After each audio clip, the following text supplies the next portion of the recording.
తెనాలి రామకృష్ణ వికట కవిగా ఎలా మారాడు? కాళీమాత వరం ఎలా పొందాడు?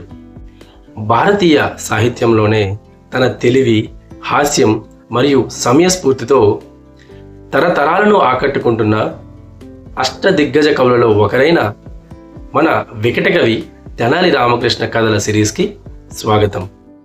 వెల్కమ్ టు అవర్ ఛానల్ మరిచిన కథలు. ఈరోజు ఈ వీడియోలో తెనాలి రామకృష్ణ కాళీమాత వరం పొంది వికట కవిగా ఎలా మారాడు అని తెలుసుకుందాం. కథ స్టార్ట్ చేసే ముందు మీకు ప్రశ్న. తెనాలి రామకృష్ణ అసలు పేరేంటో తెలుసా? తెలిస్తే కామెంట్స్లో చెప్పండి.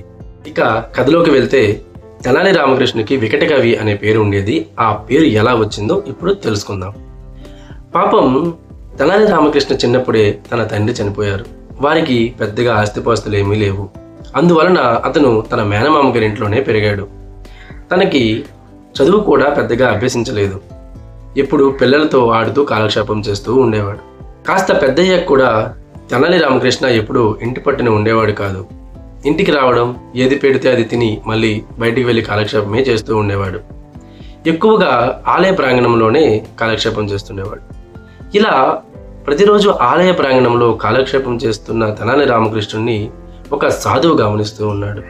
ఆ సాధువు, ఇలాంటి కుర్రాళ్ళు ఆలయ ప్రాంగణంలో కాలక్షేపం చేయరాదు అని ఆలోచించి ఒకనాడు ఆ సాధువు రామకృష్ణను పిలిచి, రామకృష్ణ, నువ్వు తెలివైన వాడిలా ఉన్నావు.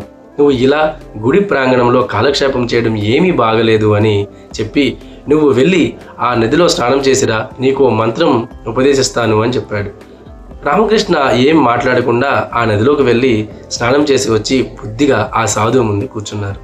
ఆ సాధువు రామకృష్ణకి కాళీమాత మంత్రం ఉపదేశించారు.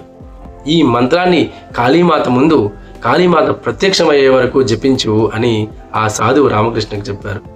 అలానే ఒక మంచి రోజు చూసుకొని రామకృష్ణ కాళీమాత ఆలయానికి వెళ్ళి కాళీమాత వచ్చే వరకు చాలా కఠోరంగా జపించడం మొదలుపెట్టారు. తెనాలి రామకృష్ణ జపానికి ముగ్ధురాలైన కాళీమాత తన ముందు తన విశ్వరూపంతో ప్రత్యక్షమైంది. ఆ రూపాన్ని చూస్తే ఎవరైనా మూర్చపోతారు. కానీ రామకృష్ణ సాష్టాంగ నమస్కారం చేసి దృఢంగా నిలబడ్డాడు.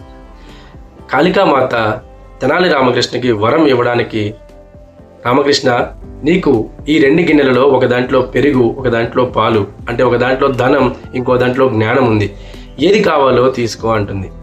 రామకృష్ణ ఆ 2 తన చేతులకు తీసుకొని అటు ఇటు ఆలోచించి ఒక్కసారిగా 2 గిన్నెలు తాగేస్తాడు. కాళికామాతకి వెంటనే కోపం వస్తుంది.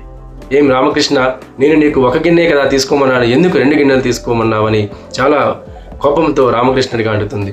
రామకృష్ణ వెంటనే, జగన్మాత నన్ను క్షమించు, నీవు 2 గిన్నెల్లో ఒక దాంట్లో జ్ఞానాన్ని, ఇంకో దాంట్లో ధనాన్ని ఇచ్చావు. ధనం లేని జ్ఞానం ఎవరు పట్టించుకోరు. జ్ఞానం లేని ధనాన్ని నేను ఎక్కువ రోజులు కాపాడుకోలేను, ఎవరైనా దాన్ని దొంగలిస్తారు. కాబట్టి నేను 2 తీసుకున్నాను అనగానే కాళీమాత తెనాలి రామకృష్ణ యొక్క ధైర్యాన్ని, సమయస్ఫూర్తిని మెచ్చుకొని, తెనాలి రామకృష్ణ, ఇకపై నీవు వికట కవిగా జీవించు అని వరాన్నిస్తుంది. ఈ విధంగా తెనాలి రామకృష్ణ తన తెలివితో, సమయస్ఫూర్తితో కాళికామాత వరం పొంది వికట కవిగా మారారు.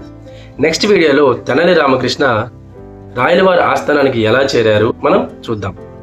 ఈ కథ మీకు నచ్చినట్లయితే ఒక లైక్ చేయండి, షేర్ చేయండి, కమెంట్స్లో మీ అభిప్రాయాన్ని చెప్పడం మర్చిపోవద్దు. మరిన్ని మంచి కథల కోసం మా ఛానల్ని సబ్స్క్రైబ్ చేసుకోండి. పక్కనే ఉన్న బెల్ ఐకాన్ని నొక్కడం మర్చిపోవద్దు. థ్యాంక్స్ ఫర్ వాచింగ్ మరిచిన కథలు.